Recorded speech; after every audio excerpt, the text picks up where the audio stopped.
And Darryll Stinson walked in the room, and trust me, guy my size, seeing a guy that size, you're going to notice him. And he might have noticed me. He's like, who's that short guy? So we started to have a conversation, and when I started to hear his story and he is a professional speaker for one, amazing presence. He helps other speakers. He's been on the TEDx stage and he's written this book. He's worked with the National Football League Players Association. You say, well, Jim, what is that? Well, Darryll has really, it's an amazing story in the fact that Darryll is still here. Darryll was a Division I athlete at Central Michigan University and got injured, but he was so, I guess you could say, and he may say this, obsessed that he had to make it to the NFL.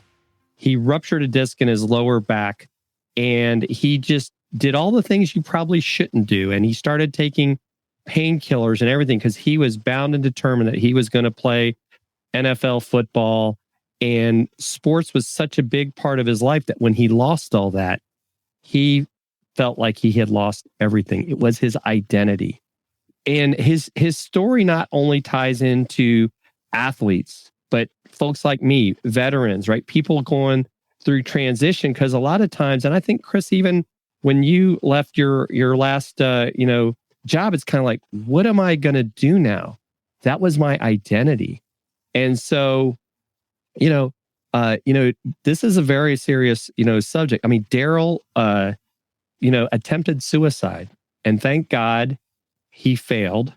And because of that, he finally, you could say, saw the light and maybe felt like, you know what, God put me here for a reason.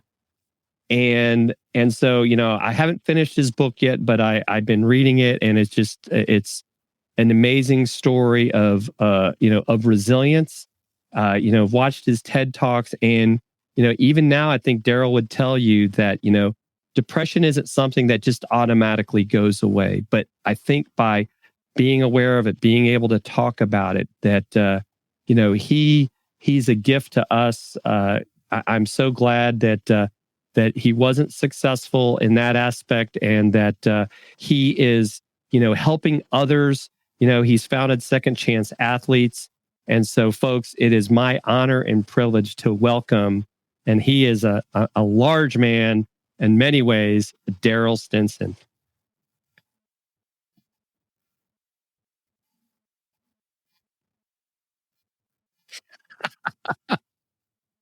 No need for me to say anything. Like, he said it all. You know my story now.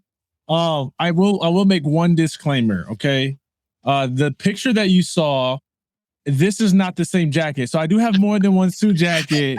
This is actually a different shade. So it's okay, y'all. I do not, I'm not Arthur. I do not wear the same outfit every single day. Arthur. Wow, I haven't heard that one in a while. Yeah. Oh, God. Yeah, awesome. I love Arthur. Thanks so much for coming on, man. This is like I said, this is an honor for us. When Jim told me that he had met you at an event, and that you were coming on Dealcasters, I was like, I know who this is, and we're out, obviously super excited to be able to talk to you, and for those that maybe have been hidden under a rock, and maybe sort of heard what Jim was saying, or maybe are just now tuning in. And I know you've told this story a million times, Darryll, but I think it's important for people just to kind of like lay the foundation here and kind of set the table for what you didn't automatically become this big entrepreneur and keynote speaker and coach and all of the things that you're doing just overnight. It came at a price, right? And there was a lot of, and I think a lot of people that become successful not just financially, right? Successful in what they're doing. And I look at someone like yourself, and I see success, right? but a lot of people see, people successfully walking on their private jets and all of these things, but they don't hear about the hard stuff and the hard work and the things that they've gone through to get to where they're at. And so if we could just start there and just maybe talk about the road it took for you to get to where you're at.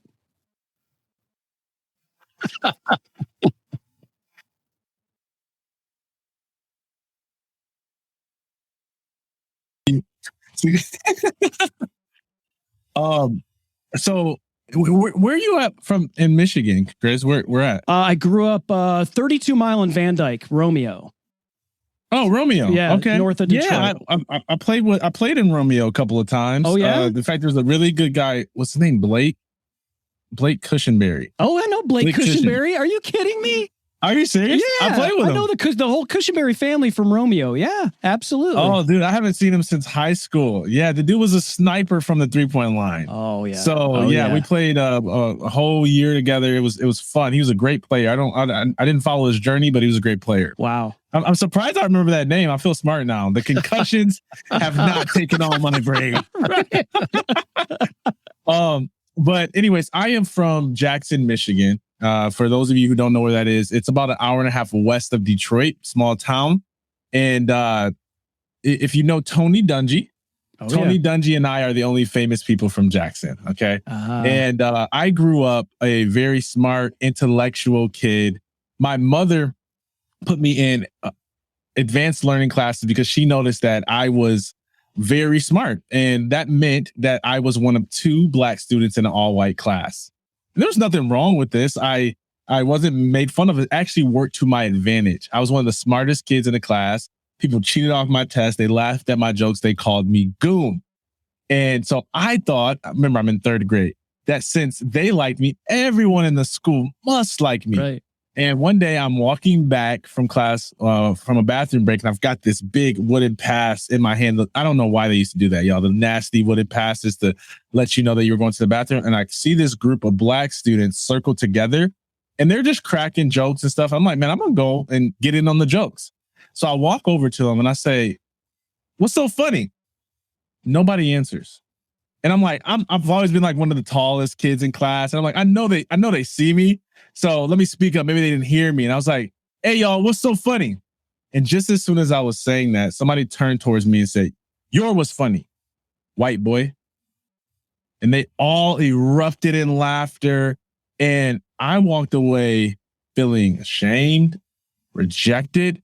And I didn't know what that meant. So I literally went back to class and I asked them, I said, why are they calling me white boy when I'm clearly Black, And that's when I was known. That's when I figured out that I was known in our school as the Black kid that talks and acts white.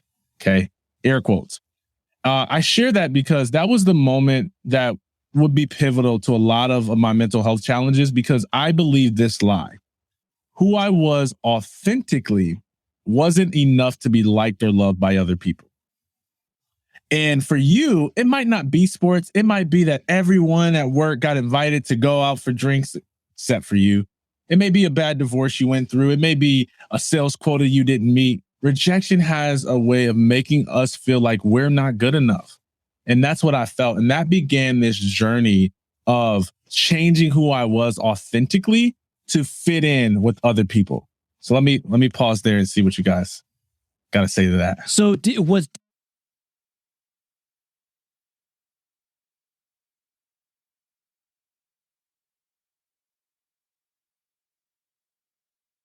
like according to them, right? So they're saying, so let me try to be more athletic. Was that a drive for you, or?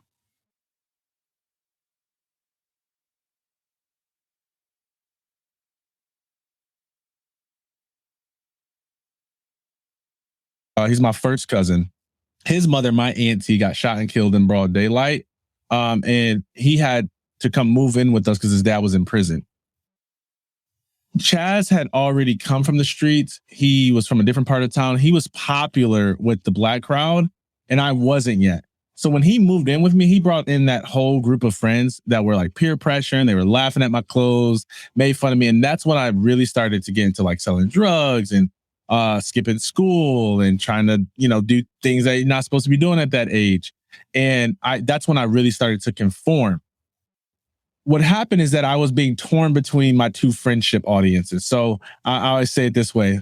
Sports gave me the freedom to not have to choose between the racial divide in my community. So it didn't matter if I was going to the bonfire with the white folks or the basement party with the black people. I could come. I was invited because I was the elite athlete. And that started happening around the 8th, 9th grade is when I started to really get traction. My athleticism caught up to my height. So very much so sports kind of was that saving grace. But it still was an issue because anytime you attach your identity to your activity, you make poor decisions. You start to sacrifice self on the altar of whatever's more important than you. And that's what I did. I did everything for the identity of an athlete, whether or not that was the best for me and my self-care.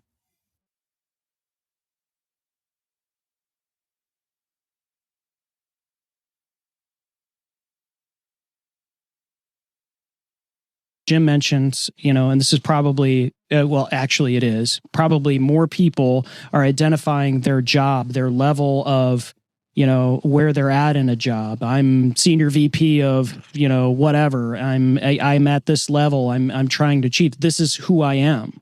Right. Yeah. How do you break free from that? This isn't an easy answer. I understand this, but it's like, how does someone work to not do that? To work away and say, like, listen, this is just a job. Without this, you're still a father, you're still a mother, you're still a husband, you're still a wife, you're still you still have a family. Oh, you read a book. Is that what you do?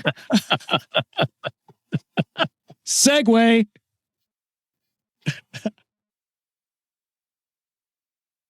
Exercise to try introducing yourself without mentioning what you do from a job standpoint. Yeah. Right. And it's tough. If you were, most people, hey, what do you do? That's how we identify with people. So don't be surprised when our identity is attached to what we identify to. So that would be my first thing is try introducing yourself by what you like, by who you are, by what you prefer to do in a sense of how you prefer to be. So, it's funny. People always say, you go first, Darryll. And I'm like, okay, so my name is Darryll. I enjoy long walks on the beach. I love spending time with my 3 daughters. I love going to the movies by myself. I sometimes see my depression as an invitation to creativity. And so I will write songs and raps and poems from that. And so it's less about my doing and more about my being, right? Like, this is who I am. I want to be known for how I love and for how I give. My core values are faith, integrity, family. So those are the types of things that you can say and introduce yourself without trying to use your title and your job description.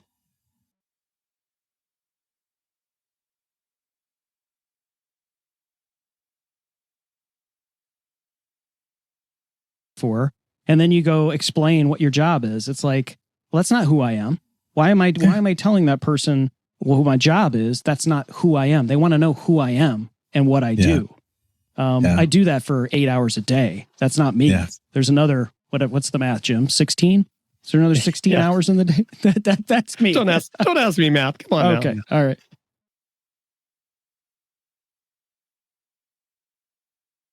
Less than 20 people. And I was like, I want to see something because I get why we do it, because we're just trying to get context to, what a person's life is like. And then to see, usually it's that networking function. So you're trying to see how you can collaborate.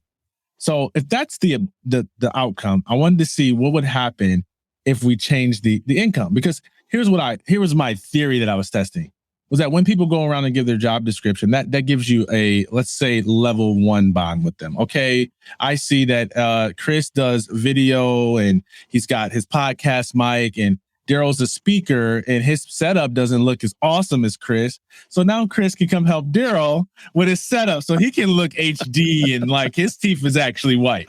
So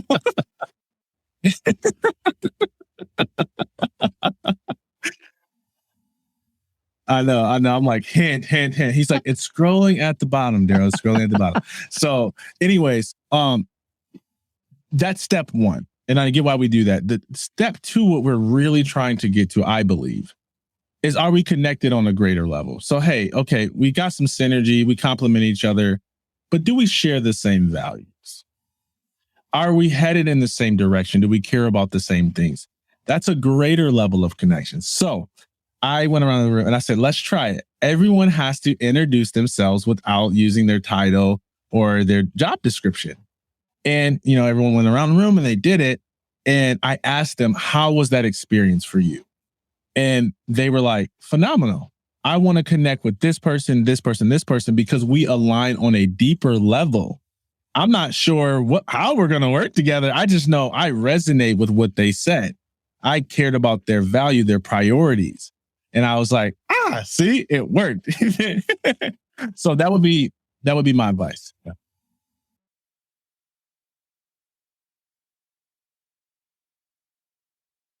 To creativity. Do I got that right? Mm-hmm.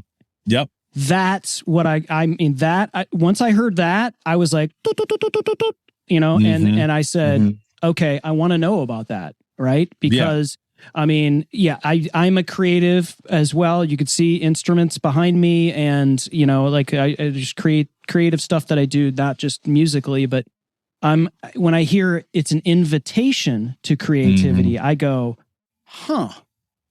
I've never really heard it that way. You hear people that have been depressed and they will create something out of that. How have you done that?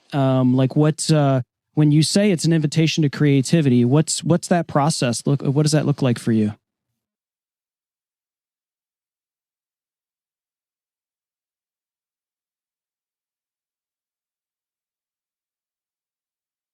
And I was feeling hopeless. I got big dreams, and sometimes when you have big dreams, you wonder if anyone sees what you see. You sometimes feel alone. Oftentimes you can't settle with certain friends who you'd love to settle with, but your life pulls you apart because of different direction, no different than you choose a different college.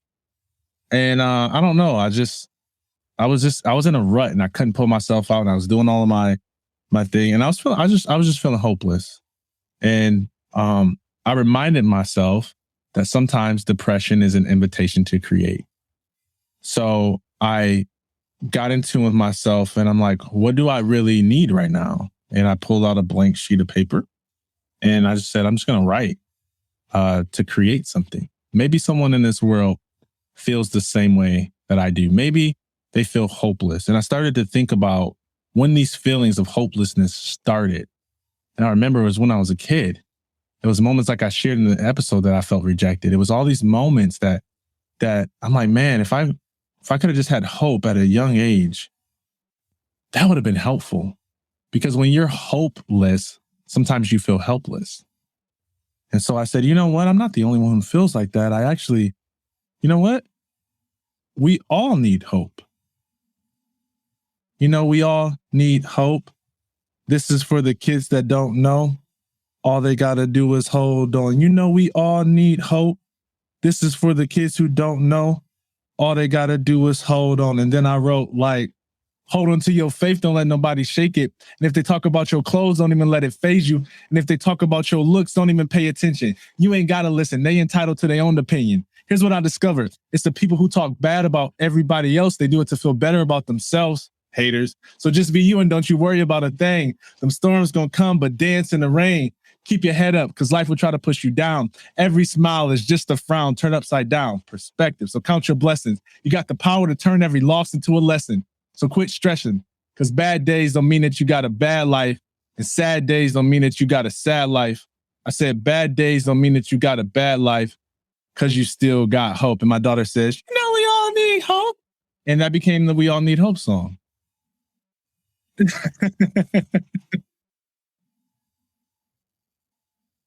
It is available for free on YouTube. Okay. The original instrumental does not belong to us, so we posted it for free. Okay. But it has been a great, tremendous help and blessing to other people. Yeah. We were planning to do a Hope tour here in Gwinnett County before COVID, and then COVID slapped us in the face. So coming soon, 2022.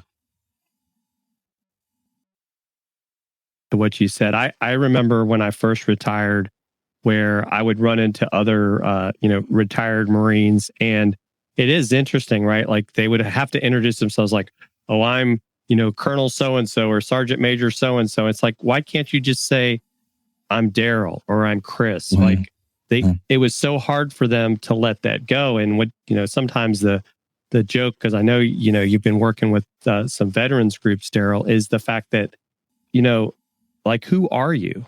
Right. Mm-hmm. Your past is great. You accomplish things just like with, athletes, so much that you talk about in the book is like, it's kind of like the Bruce Springsteen song, Glory Days, right? We all live in the past of when we were, I remember when I was this or that. It's like, but who are you now?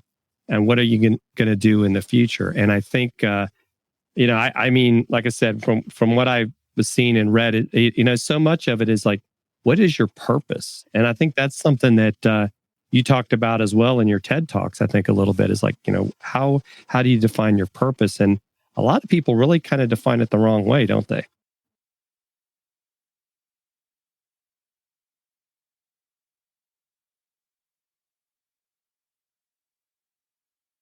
Your future. Thank you. That makes me feel special. My nursery rhymes are going platinum. Yeah. I love it. I love it. Perhaps I'll share another one later. But yeah, I think that and now I lost my train of thought because they inflamed my ego. What's the question? Purpose. Back to purpose. Oh, okay. I believe your purpose should be as unique as your fingerprint is, right? And my belief in this came because I knew I could be successful at something else other than sports. I didn't think that I would be fulfilled by anything else other than sports. And so when I survived my suicide attempt and I came out and I'm like, okay, I'm here. God spared me. What's my purpose? And I'm looking for, what do I do? And so I'm searching everything. I'm studying every major world religion. I'm looking at Viktor Frankl's Man's Search for Meaning, Simon Sinek's Why, Rick Warren's Purpose-Driven Life. I've done a ton of leadership retreats where that was the intent, that you kind of find your, what is it called? Healthy disregard for the impossible, or whatever they call purpose, right? Yeah, that's a good, I know. Healthy disregard for the impossible. I love that. That was from Leadership. Yeah, that was a great experience for me. It was a week-long leadership experience. But I got to this place to why that was a huge shift.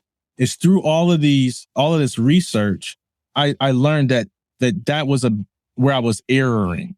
I was trying to make my purpose what I did versus who I was or why I did it.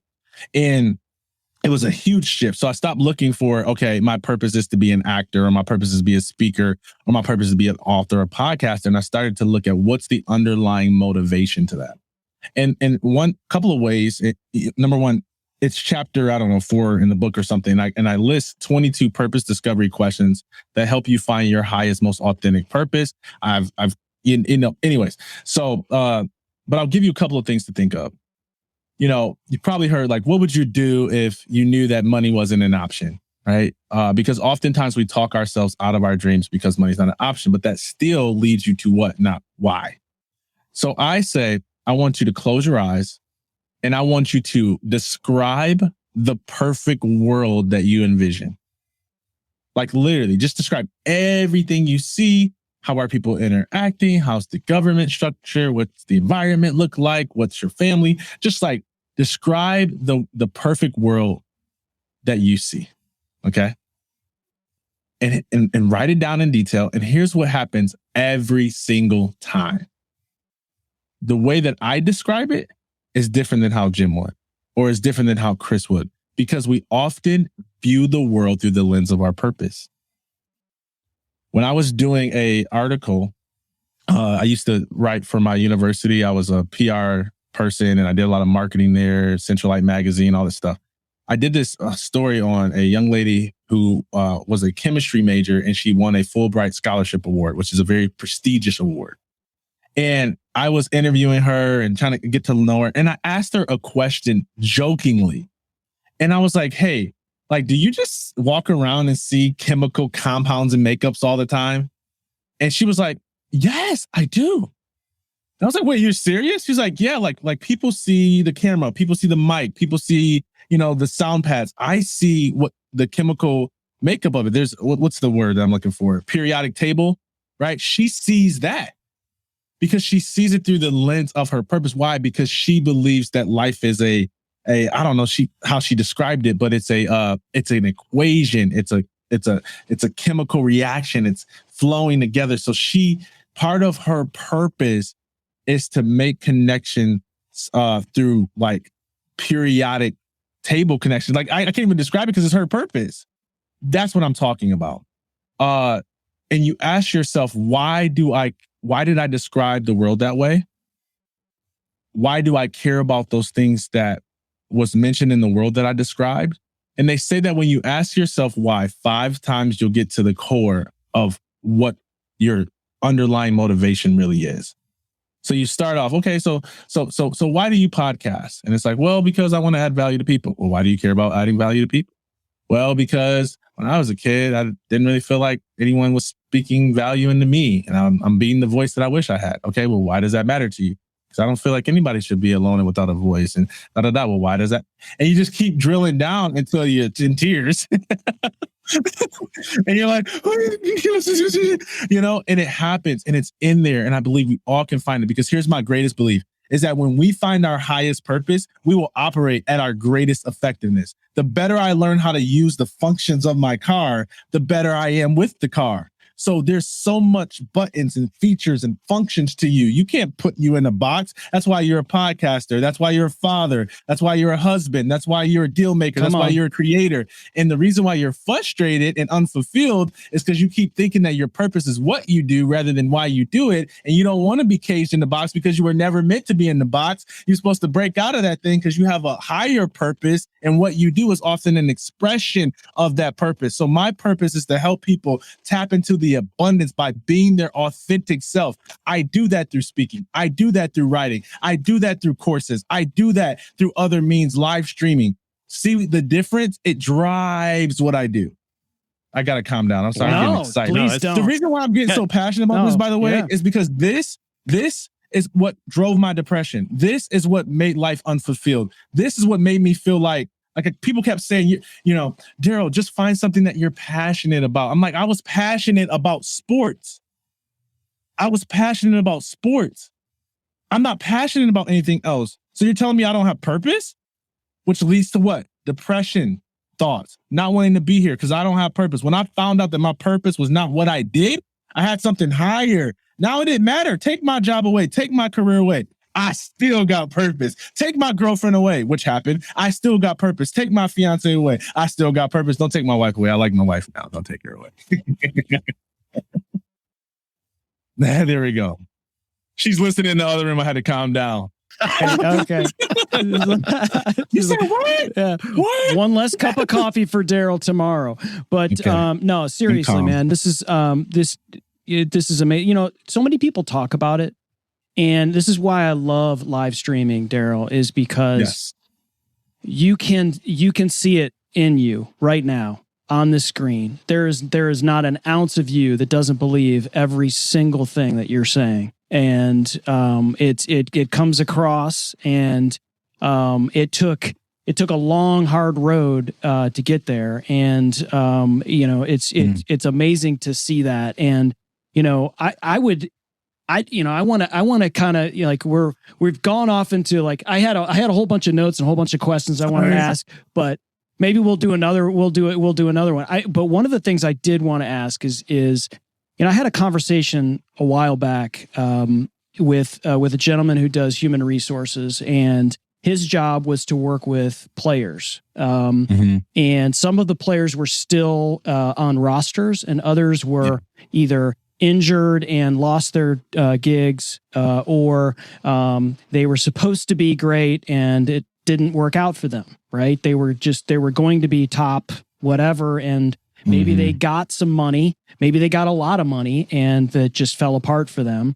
And his job was to work with them to help them get into the corporate world, right? Not necessarily what you're talking about was like, let's get the mind right? There's a lot of mindset in there. There's a lot of junk that, maybe needs to get unpacked and worked on before you can just expect someone to put on a suit and go do an interview with Home Depot or something like that. Right. But that was his gig, was to do that. And he told me the story about how he worked with a former player who I won't name here, who tore his ACL and in his second season, and had a ton of money and didn't really do well with the money. He did the typical thing, took care of family, took care of friends, took care of his, and didn't really think about anything but I'm going to do this. And so when the bottom fell out, the ACL got ripped, and it was time to figure out what he was supposed to do. He sat down and did an interview, did an okay job, was offered a job. And the job, I think, was like $70,000 a year. And he stood up and said, $70,000, that's my walking around money, and walked out.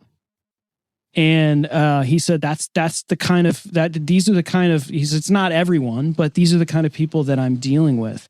Do you have any, what's the mentality, I guess, if the athletes that you talk to, the athletes that you're speaking to, is there a mentality like that? I know the NFL used to do like a symposium. I guess they still do that for rookies to try to help them with their finances, help them with sort of take care of this, that, and the other, so that you can make sure that you have a life after, the 3 seasons you may exist in this league or something like that. Is that, I know this is a really long question, but I kind of wanted to just kind of put it out there and see if there's any experience that you've got in terms of the mentality there.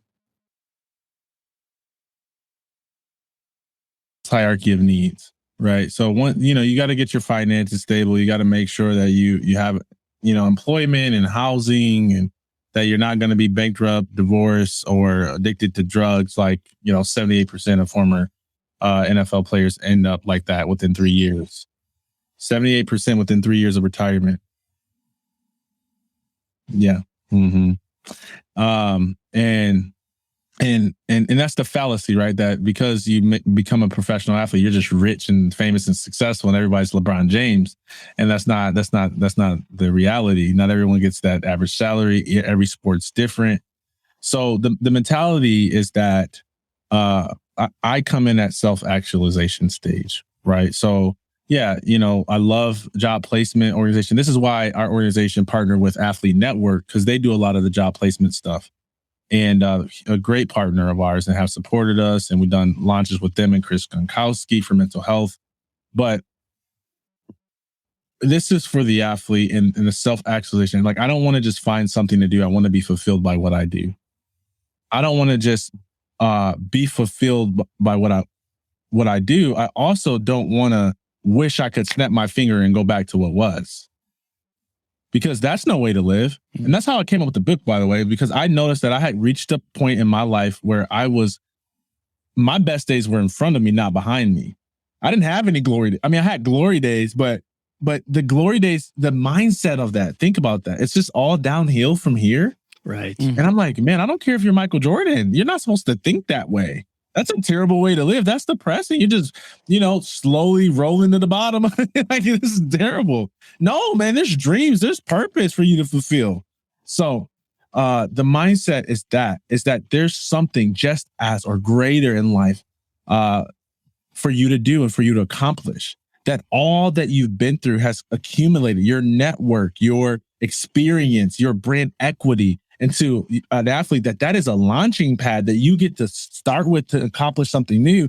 And this is why I was so sad that Kobe Bryant passed away, because I was like, I had so many plans. He was like a perfect example of how to transition well. I'm not saying he didn't have problems or anything like that, but he understood that the mindset is that my purpose is greater than this sport. And that's why there's this movement called More Than an Athlete. Because they're starting to realize that I'm more than this. The only challenge that I don't like that comes with it is it's still a job title. So more than an athlete doesn't mean that I'm more than what I do. It means I'm an athlete and an entrepreneur. I'm an athlete and a musician. I'm an athlete into this. That's the only thing I don't like about it. But I like the spirit of it, which is I'm more than what you see. Wow. I love that. And yeah, Kobe, and nobody worked harder either. I mean, just nobody worked harder. I mean, you're right. There was more than just basketball for sure. But when it came to basketball, I mean, that dude he worked harder than anyone else, man. And I use him for tons of analogies, tons of like, he's definitely the example of a lot of things. And that's what I mean. He's just like the mom. He's awesome. Yeah. Literally the day before he passed, we were doing a small group and they were like, the icebreaker question was like, if you could work with anybody in the world, who would it be? And I was like, Kobe Bryant. The next day he passed away. I was devastated.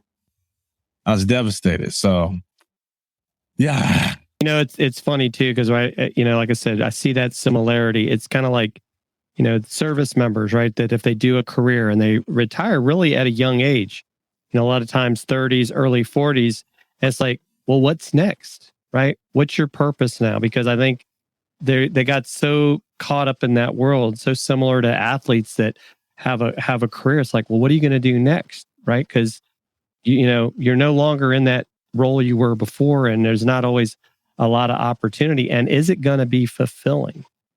And I think I was fortunate that I found doing what I do now, working with Chris and others in the marketing space, but I enjoy it, right? I enjoy getting to talk to great people like you, Darryll, and just having fun, being myself. And I think that's part of the challenge is how do you get there? And it's not like it happened overnight, right? It took me, I think, 6-7 years from the time I retired to finally figure out this is what I want to do. And that's probably where having help from someone like you would have maybe helped me, be more focused. And I think just like the divorce rate with athletes, you see a lot of that too with the military. And I think even in mine and Chris's generation, it seems like there's a lot more of these. As soon as the kids graduate from high school, the parents are going separate ways. And it's really sad what we've got going on there. Yeah, because it makes people feel like their whole world is crumbling. And what was really real, was the memories that I thought where you were in love, was that real? My wife's been through that, so I understand that really well. Yeah. Yeah. I know. Yeah. Often we talk to content creators, whether I'm talking to somebody about doing a show, a podcast, or in the business that I have outside of this, and most of the time I'll ask somebody, well, what's your podcast for? Like, why are you doing it? And the answer is going to be, well, I don't know. Somebody told me I would be a good podcaster. Well, it's not really a reason. Well, I want to make money. Okay, well, that's a reason. I don't necessarily feel like it's, fantastic, but it is a reason. But, it's going to take a long time. But then I never really thought about going down the why. Well, why do you want to make money? Oh, because of this. Well, why is it, and so that's really resonating with me. I really feel like I think people stop at the first why. And they think it's just going to smack them in the face and that's it. Okay, I'm done, right? There's so many often like, boom, easy button, go. And I can just do this. And then I can watch a couple of YouTube videos. And then all of a sudden I have a CRM system and I'm an entrepreneur. And they don't understand that there's hard work involved in order to do that. So speaking of hard work, I really want to touch on the book. And, I'm looking here that this came out at the end. This came out less than a year ago. So it came out during the pandemic. So I know we've talked to a couple of other authors that have done that. Was it a struggle in terms of publishing and getting that out? Because I'm guessing it was written long before October of last year, right? Somewhat. I've been working on the material for I won't even want to tell you, it's so embarrassing. But I've evolved, and every time I got ready to put it out there, I'm like, scratch, I learned so much new stuff. It's terrible, which was honestly the hardest thing about pushing it to market was that I was like, But wait, because there's some mental health stuff in here, but I could probably write a whole nother book about mental health right now because of how much I've learned and all the speaking I've done. And you just hear where people really get stuck at. And I'm like, I just wish that was in the book like right now, but I don't want to go through updating it. Anyways, I got to write another book, right? Yeah. I do have 20 books that I will write. 20. 20. Okay? 20. That's your goal, is 20. Yes. It's a good goal. And which number is Who Am I After Sports? 1. Okay, so you got 19 to go. That's okay. Wow. Okay. So the book, right? So I realized that I was at this place that we talked about where I was living my current life, or I was living like my best days are in front of me and everyone was not. So I asked myself, what did I do to get here? And I kind of started to say, okay, well, first I did this and then I did that. And that became the core of the book, My Athlete's Transition Roadmap. So I'll give you the overview really quick. And by the way, this applies to anyone who's in a season of transition. The examples that I use are for athletes. And I know I'm going to get to your question, but I just wanted to give people an overview in case they were like, hey, what's the book? So the first chapter is acceptance. So when you lose something, you got to go through the 5 stages of grief. Okay. The point of the 5 stages of grief is that you get to this place where you've accepted that chapter in your life is closed. So I'll give the example from an athlete standpoint of like, you're not passing out the demo tape. Every time the game comes on, you're not talking about the plays you made. We're watching water polo and you're talking about how you won your high school track meet. You haven't accepted that your career is over yet. You still are living as if you're trying to prove how good you could have been or should have been as an athlete. You try to prove how good your marriage should have been. You try to prove how right you were in the marriage. Oh, you try to prove how awesome of an executive you were. You're still stuck in the past. Okay. So you got to come to a place of closure. The second, once you come to that place of closure, is to believe. This is all mindset. You cannot achieve what you cannot conceive in the mind. And so you cannot say, I'm going to find something while having a subconscious belief that nothing's going to be better than what you had before. So this is how you elevate your mindset to match the goal you want. Okay. All right. And by the way, any goal you want to achieve in life, right? Ask yourself, what's the thought that I need to think most consistently to achieve the goal? Because oftentimes our subconscious is in dramatic competition with what we want. Okay. The third phase is to discover. So I've accepted that it's done. I believe that my future is brighter than my past. Now I got to figure out what is my future? And because I'm not just what I do, I need to find my highest purpose. So this is where you go through the purpose discovery questions. You find your unique purpose statement. And now you know everything to say yes to and everything to say no to, because it has to align with that purpose. Okay. Then you go, I know my purpose. Now I got to go pursue it. I got to go do something. I got to get some wins under the belt. This is stuff that typically athletes tend to know. This is the transferable skills that help them to be an elite athlete. How do you transfer that into life beyond sports? Okay, so this is all stuff that's just high performance habits, morning, nighttime routines, mindset stuff a little bit, but a lot of it's time management and routines. Okay, so now you're rolling, you're getting traction. I hate the word climbing the ladder, but you're starting to become the well-known expert in your industry. And then you've got persistence. You have to keep going when the going gets tough. Life is going to hit us all in the face. And so do you have a plan? And this was my greatest mistake as an athlete. My greatest mistake as an athlete is that I had a system of success, but I didn't have a system of self-care. Okay, I'm going to repeat that. I had a system of success. I knew how to stay up late, wake up early. I knew how to be coachable, work in the team, but I did not have a system of self-care. I didn't have journaling. I didn't have meditation. I didn't have reflection. I didn't have affirmations. I didn't have breath work. I didn't know how to control that stuff. I had no system of self-care. And that was my greatest thing. And so what I talked about in the persistence chapter is how can you develop a system of self-care so that you do not sacrifice self on the altar of success. Wow.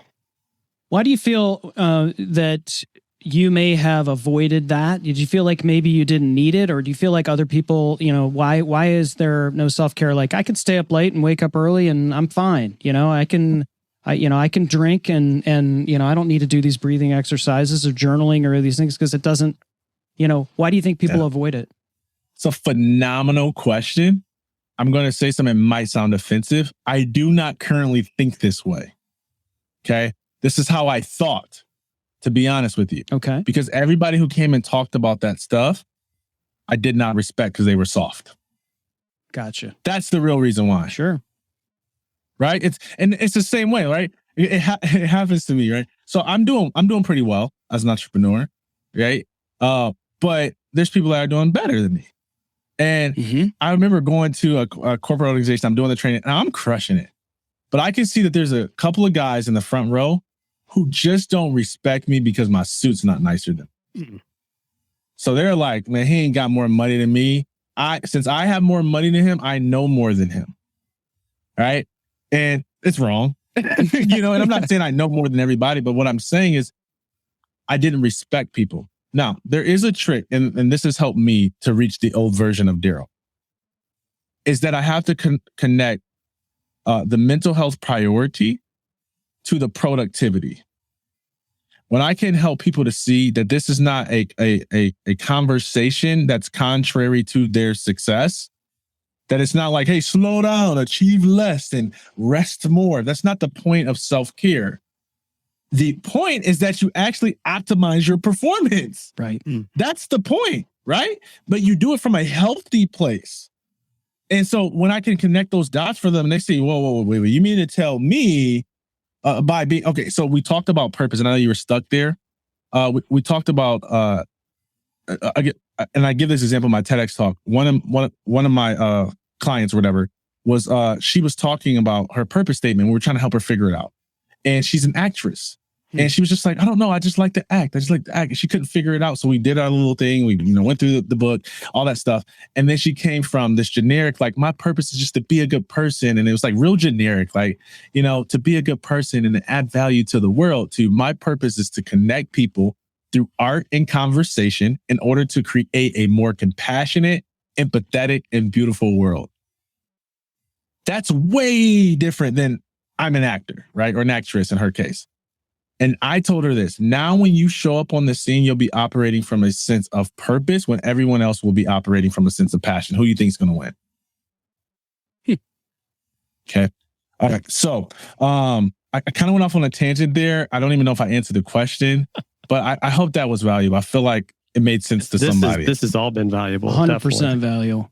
Yes, man. Right. This has been amazing. I know we're running up at the top of the hour. And I want to be sure that those that are watching here in the car buying public of Amazon have checked out the book here. Who Am I After Sports? We're going to do a little screen share here, or Jim's going to hold it up, I guess. But we're going to do. Hang on a sec. Let me add this.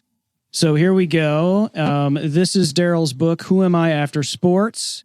Available on Amazon, and an athlete's roadmap to discover new purpose and life fulfilled, and available hardcover paperback and Kindle. And look at this, there's us live on the page. How about that inception? That's pretty cool. But in any event, Darryll, this has been amazing. I mean, we could probably go on for. I know I could. Maybe you'd be like, nah, dude. I got entrepreneur stuff to do. But this has been absolutely amazing. And I'm just I feel honored to have not only have you on the show, but to get to know you a little bit better as well, because you're obviously a tremendous human being. And I love the story. I love the fact that you're genuinely in it to help people. And, people say that all the time, right? But are they really? Are they really doing it? And man, you're doing it in spades. You are just, and it's been an inspirational conversation, to say the least. So, man, thank you so much for classing up the joint here on Dealcasters. And wearing a different jacket, it's always that's always good to see he's got two appreciated. jackets, right? Darryll, what one thing? What is it that you're working on now that our viewers might be interested in, and what's the best place for people to connect with you with? Yeah, just hit me up. I'm Googleable. Just hit me up. I'm on LinkedIn and all that stuff to connect with me, buy the book, support the book. I'm very passionate in this season of my life of connecting with entrepreneurs who want to tell their story. I'll tell you why. Is this okay? Sure. So here's why. I tiptoed public speaking for years, even as a paid speaker. I went to a conference. There was about 200 youth there. I spoke at the end of the line, waiting to say thank you for speaking, was this girl who changed my life. She was crying and she came up to me and she said, "Sir, I just want to say thank you for sharing your story. There was something about hearing your story today that gave me the strength to come out about mine. Last year, my parents dropped me off at an orphanage. This was a 14-year-old girl. And she said, I couldn't figure out what was so wrong with me that they just decided they didn't want me anymore. And so she pulled up her wristband and she showed me the cuts on her wrist. She said, you're the first person I'm telling this to." Wow. I could have never guessed that. And I just thought about, man, how many times did I say, "Oh, I'll figure it out later. I'll take public speaking serious later," because of my insecurity, because of my comfort, and how many more people was I leaving like her out there? Right. And I know people don't have to have some mental health or overcoming suicide or overcoming trauma story. They can just be helpful to another person. Think about some of the business coaches you have. Think about how you help people with podcasting. Think about how that changed their life, changed their business, changed their family. Imagine if you can use speaking as a tool to impact more people. There's so many opportunities. There's thousands of events in there. And I feel like it's one of the greatest ways, just like live streaming, which is a form of speaking, to connect with people because you feel their heart. And people don't care how much you know till they know how much you care. And so that's what I'm passionate about right now. And it's a mission that I'm on to elevate the voices and the platforms of other people. And I'm pretty good at it too. I can not me as a speaker, but I'm much, much better as a coach who helps people find their story. Right. So, and I've got the proof to show it. So, do you help them with humility too, Darryll? No, I'm kidding. Yeah, so it's not pride. I know. To own what you're good at. 100%. It's actually a form of false humility when you don't. If I told you your live stream setup is nice, and because you don't want to appear prideful, you tell me no, it's not. You have false humility. Yeah. I'm standing down. I know. I get that a lot. You know, people, it's so funny. People attach things. I had a mask that had DS on it because of my brand, Darryll Stinson. Mm-hmm. And somebody said, "Oh, you're so arrogant. You're so prideful." And I was like, "Really? Do you have a business card in your pocket?" Yeah. It's no different. Oh, I know. It's no like, well, there's this. Do you ever wear a name tag? Right. Yeah. It's the same thing. Yeah. You're just mad because you didn't think of it. Right. Yeah, it's like I was in bands for years, and the lead singer in our band would always wear the shirt of our band. And people would give him crap all the time. They'd be like, "Why are you wearing the shirt of your band?" It's like, I love my band. Why wouldn't I wear a shirt of my band? It's kind of like it's take the opportunity to always be branding too. It's always that's always be branding. That's it. See, this has been thank awesome. you so much. Thank you. Thank you. And is there a date where we could go catch you speak virtually or in person anytime soon? Oh, absolutely. I don't even know with my calendar. I'm on tour. Florida, California, Sedona, Arizona. Wow. I'll be Wisconsin, Alabama. I think my next one coming up is Florida Institute, and it's next weekend. Okay. Nice. And are those on the website? You got to just follow me on social. I'll cross promote the events and things like that. You'll catch them. Yeah. Awesome. Yeah. Thanks. Yeah. We'd be happy to promote them as well. Yeah. Awesome. Thank you, stuff, Darryll, man. so much. I appreciate it, Darryll. And for those of you who have hung out, there's a ton of chat here in Amazon. I'm sorry we didn't get to it. We were talking about purpose so much that we didn't get to it, but that was so nice. So that's his way of saying Darryll was talking too much. No, Not at all. no. Like it's okay. It's okay. Nez has got some great comments. He says, as someone who faced debilitating mental health challenges as a young man, I co-sign everything that Darryll just said. Bravo, sir. So, and that's thank you for sharing that. Thank you. Thank you again. Seriously, Darryll, this has been amazing, and thanks so much. And for everyone else who is here, as always, don't fear the gear.